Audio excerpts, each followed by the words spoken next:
Sonic Raptors, welcome back to another video. Today we're going to talk about the less complicated but the more plot hole ridden plot of SA2, because in SA1 the only plot holes there are the city being flooded and no one dying, or the little bird surviving the explosions of Gamma and Beta. But let's be honest, those tiny little plot holes, they don't affect the story at all.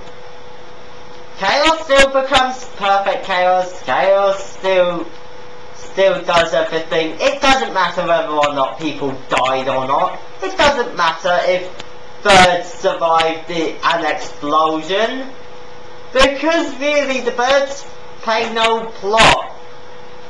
Like literally, the game could just end with the little bird crying because its parents are dead, and it wouldn't affect the plot at all. Sorry, dark humour, I should be laughing at that.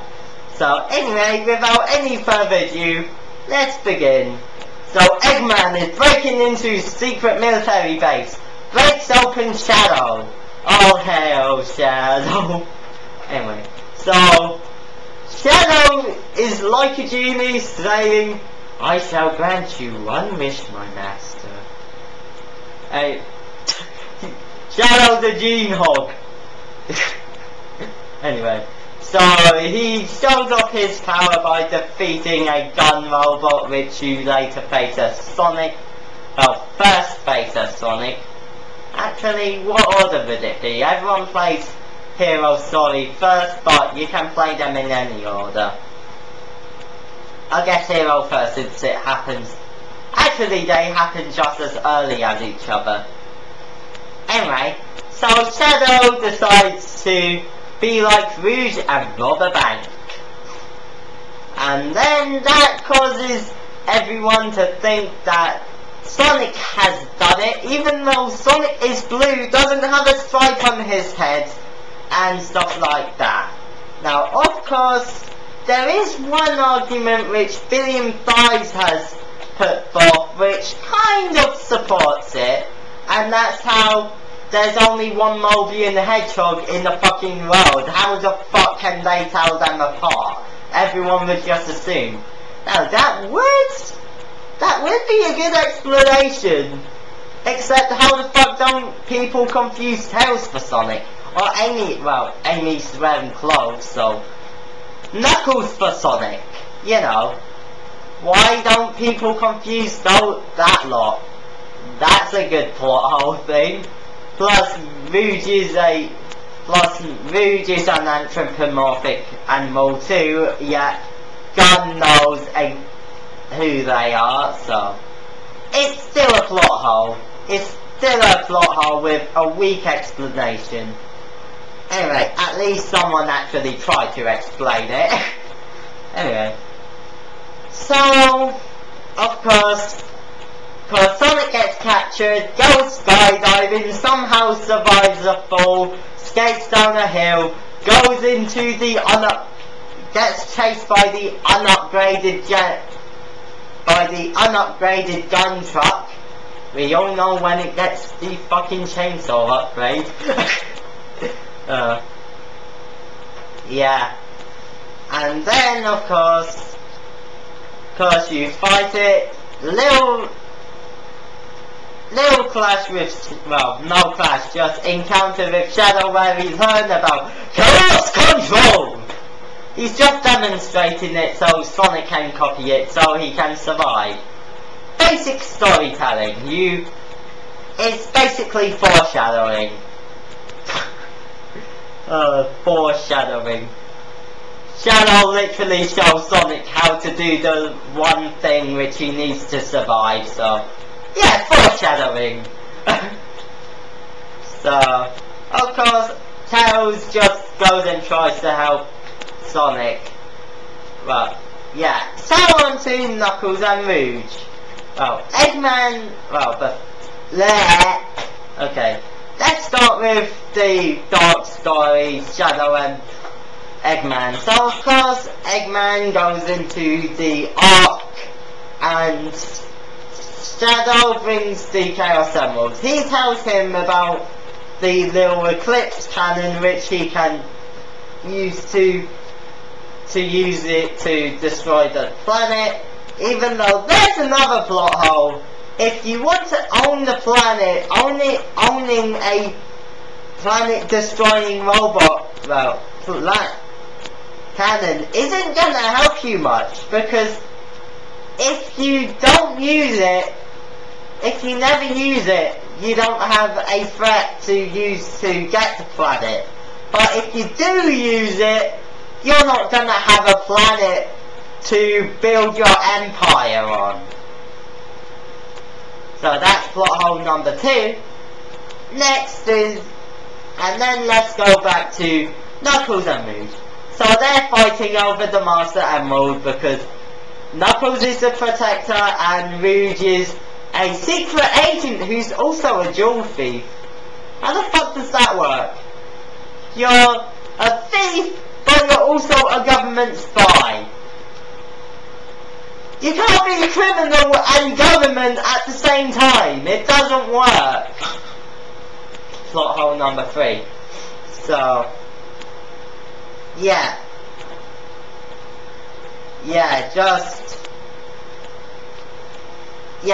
then Eggman tries to snatch it, but Knuckles destroys it, and so he can't get it taken. So of course you go around searching for the Emerald Shards. Knuckles meets up with Sonic, helps him for a while just to get into Pyramid, and needed to go into space to stop Eggman because Sonic's in Prison Island now because he got mistaken by Shadow and recaptured after seeing Shadow Chaos Control.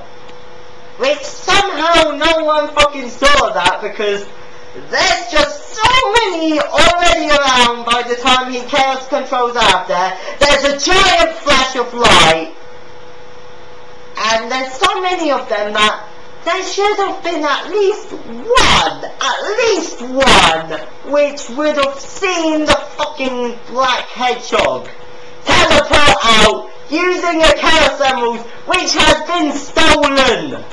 How? Plot number 4!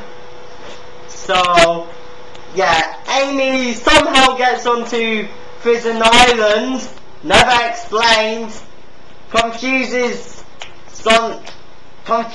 Shadow for Sonic, even though she's never confused Metal Sonic for Sonic. Plot hole number 5. And of course she doesn't have her hammer, even though she said in the previous game that she's not going to be useless anymore, completely ignoring the last game's plot. So yeah, Tails flies off into Prison Island. Amy and Tails break him out. So yeah, meanwhile Rouge, who's been spying, teams up with them while they're inside the Ark, but really she's being a government spy, finding out what the fuck they're up to so they know how to stop it. Which is good, but because Rouge is a thief, that means she's a criminal, which means she has to locate the Chaos Emeralds instead of just asking her government buddies, hey, I need this to find out what the fuck they're doing. Alright, have these Chaos Emeralds. No. Just no. It could take too long, but you work for them! You work for them! Plot hole number 6. So yeah, she sets a bomb, everyone's running about, there's little encounters, and then everyone escapes just in time. The dark team goes off into the Ark. Team Hero is going off into the into the little areas like the desert and that. They're basically just chasing each other down. So for a while the plot is just simple. bad guys getting into space, good guys following them. Okay, so yeah. So they get into the Ark. Knuckles leaves when he's just joined up with them when they get out of Prison Island, just because he wants to get out into space to look for more emerald shards. Or actually no, all you're doing is relocating them. I guess he's found all of the emerald shards, so now he's willing to help them. So yeah. So of course, when they're in the Ark, Rouge just splits off to look for emerald shards because, hey, I forgot to do the one thing I wanted and get the giant fucking crystal I was after. Oh well. So yeah, there's a little encounter with Knuckles and Rouge. They fight. Knuckles gets the Master Emerald back and builds it over a giant fucking pit of lava. Okay. Yeah. So, yeah. Sonic and that are running after them. So, we find out that Tails has created a fake Chaos Emerald. How the fuck does one even do that? Which has just under the amount of energy, but has a reverse polarity, which is gonna fuck up the Eclipse Cannon, but if you were to analyze them, you couldn't tell them apart. How does that work? Because they have a reverse polar, they have inverted polarities. Inverted, that could easily be analysed. Plot hole number 7, even though it's not plot related. Yeah, I guess, no, that's not plot hole, that's just plot explanation. So, yeah, so of course Sonic runs off. Tails and Amy gets captured even though Tails is in a giant fucking mech and Amy has a giant fucking hammer. How does that work? Alright, that's plot hole number 7. So of course when Sonic's just about to put it in, it's like, Sonic, come over here or they will die. Yeah, and bring the Chaos Emerald over here or they will die. When he's right there, he could have just slammed it in, ran off. Yeah, he could have plugged it in, destroyed the Eclipse Cannon, ran after them at the speed of sound, and done. Although, he's probably not fast enough for that, at least not in that game at least. Because in the intercom, Eggman's just like, Sonic, hurry up, or they will die! Every 2 minutes. And stages take around 5 minutes.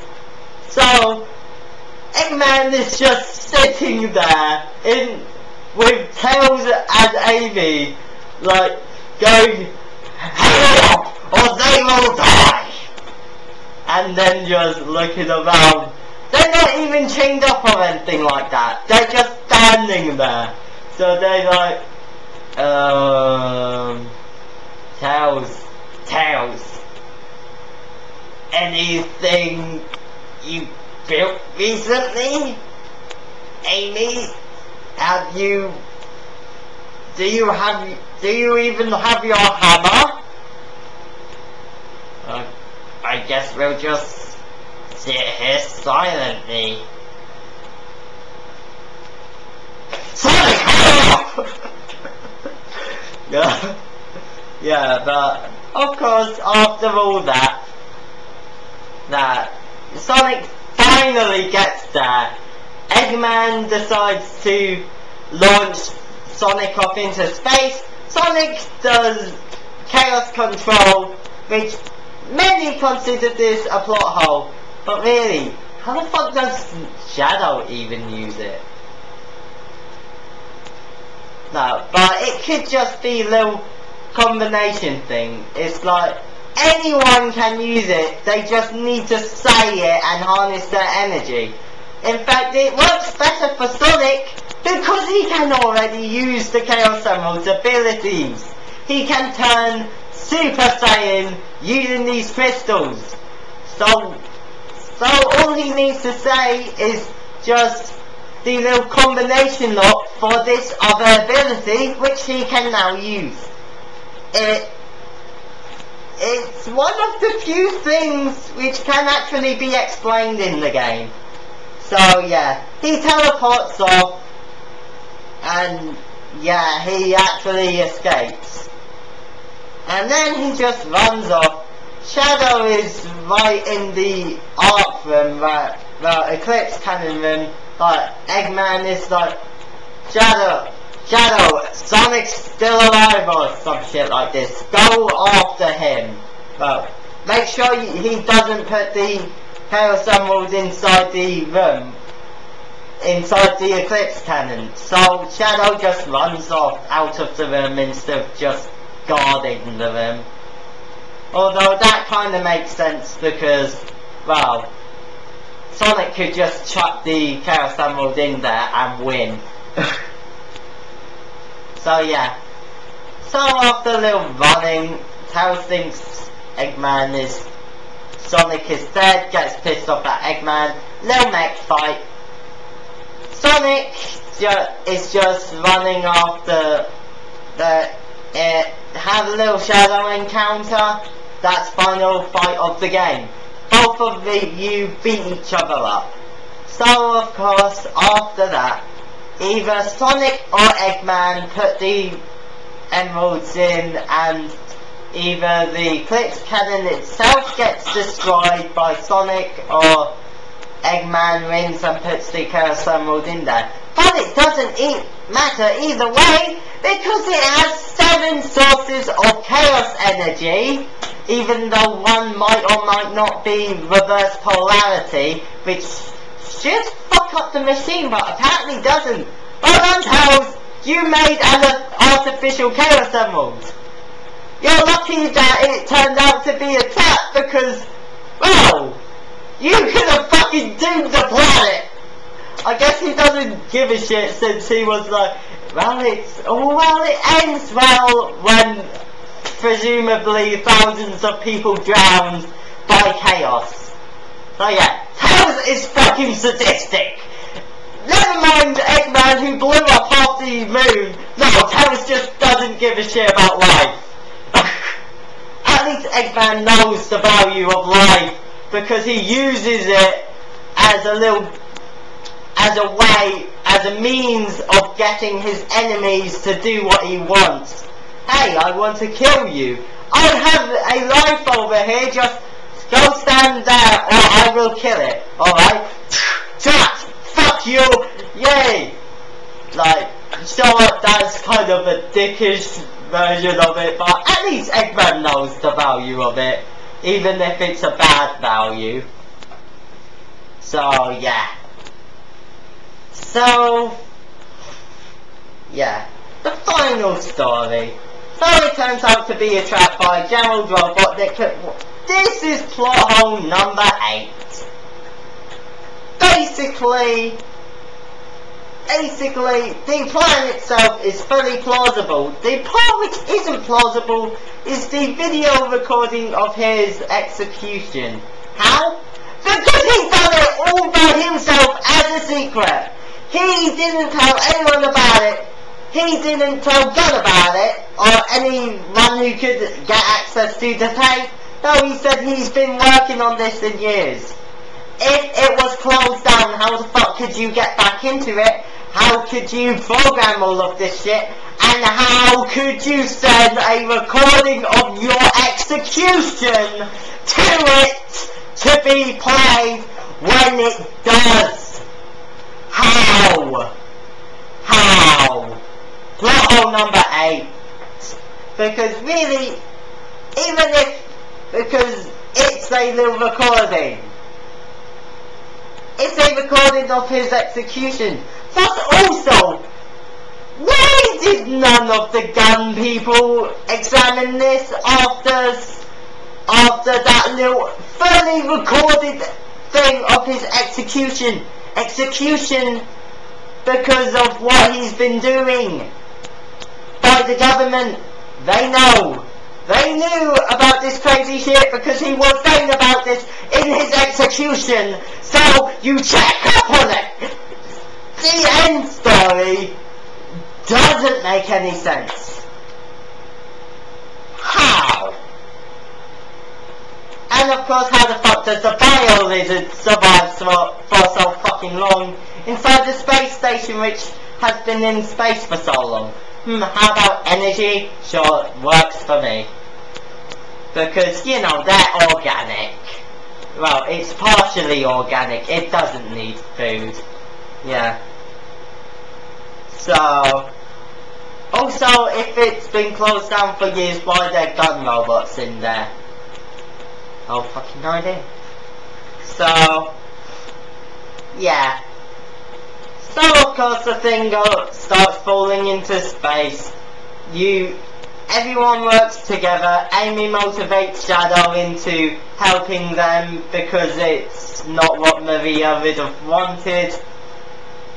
At least Amy fucking done something in this game. So, yeah. And then, of course, Knuckles stops the Chaos Emeralds, but Bio Lizard Chaos controls into the thing itself, and then keeps on pulling it towards Earth. So of course, Shadow and Sonic have to go Super Saiyan, kill Bio Lizard, and then Chaos control it back. And of course, Shadow is presumably dead even though he comes back in Heroes. How? Is he an android like many believe? No. He barely fucking survived. It's easy. He was left unconscious. Eggman put him in some cryogenic shit so he could use him for a plan later. He knew that Sonic and friends would be after him, so, you know, just make Omega to guard him. And then, you know, yeah, but of course Rouge worked with him, so she breaks him out of it, and then goes and starts the dark story of Sonic Heroes. Yeah. No robots are plot, because if he was a robot, he couldn't be put into fucking liquid. Could he? It's a liquid tank. You can't put electronics in liquid. Okay? End of. Yeah. End of. Plus also, robots, well, they could possibly use chaos control, because, you know, Beta was teleporting about. So, yeah. Yeah. Yeah. So, of course, Sonic is somehow okay, but Shadow almost fucking dies from the fall to space. From space. Yeah. Although, it wouldn't have mattered because Sonic unleashed face plants from fucking space. And he's perfectly okay. His head's just in the ground slightly. Yeah, slightly from falling from space. Terminal velocity. And of course at the end of it, he gets chucked out right up again, right out of it, so he has to go over the continent when he's in the core of the fucking planet, just in time for the planet to close with him out of it, falls back down, probably terminal velocity again, crashes again, and he's perfectly fine. Shadow, you're not the ultimate life form. Sonic is. He can fall from space and be perfectly fine. Alright. So, yeah. So, with SA2, plot hole ridden mess. It's certainly a lot simpler than SA1, but it has far more plot holes. Plus also, the final boss Bio Lizard just comes right out of nowhere. Literally, the only clue we get is a prototype ultimate life form, but yeah, how the fuck are we meant to know it's a giant fucking lizard? Also, plot hole number 9. How the fuck do you go from Bio Lizard to fucking Hedgehog? Yeah. Right. The final boss is still cool, just like SA1, but really, SA1 builds up the final boss. You see Chaos get stronger and stronger and stronger and stronger and stronger, and then the anti-monster. And then you have to transform to destroy him. It's a perfect build-up. It creates, as you see Chaos getting stronger, it gives you more incentive to defeat him. Of course you do, it's a video game after all. The bad guy isn't gonna win. But, you know. Still, there's more build-up in SA1. And far more plot holes in SA2. So, yeah. Literally, I got to 9 plot holes with SA2. 9! And that's just with a half-an-hour video remembering what I played. If I were to analyse it while doing the Let's Play, which I probably will do a Let's Play when I get recording shit and a lot more time, then, you know, I could probably find a lot more plot holes. So, yeah. Yeah. Anyway. Goodbye, Sonic Crafters. Don't let the leaders get you. Or else they'll frustrate you with obvious plot holes. 9? Seriously?